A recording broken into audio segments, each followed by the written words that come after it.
I give way to the honourable gentleman. There is no doubt that the Prime Minister has in many ways achieved substantial success for the economy. There is one statistic that I understand is not, however, challengeable, and that is that over her 11 years, the gap between the richest 10% and the poorest 10% in this country has widened substantially. That's right.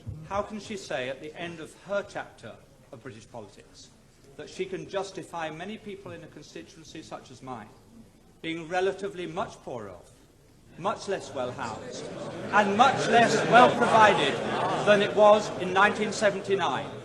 Surely she accepts that is not a record that she or any Prime Minister can be proud of. Mr. Speaker, all levels of income are better off than they were in 1979. But what the honourable member is saying is that he would rather the poor were poorer, provided the rich were less rich. That way you will never create the wealth for better social services as we have. And what a policy! Yes, he would rather have the poor poorer, provided the rich were less rich. That is the Liberal policy. Yes, it came out. He didn't intend it to, but he did. I give way to the honourable gentleman. I'm extremely grateful. The Prime Minister is aware that I detest every single one of her domestic policies, and I've never hid that.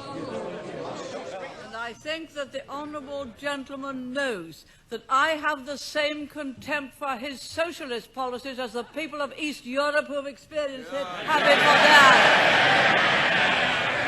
I think I must have hit the right nail on the head when I pointed out that the logic of those policies are they'd rather have the poor poorer. Once they start to talk about the gap, they'd rather the gap was that. Down here. That. Not that.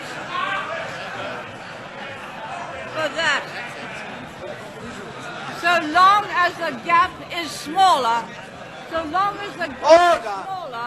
they'd rather have the poor poorer. You do not create wealth and opportunity that way. You do not create a property-owning democracy that way.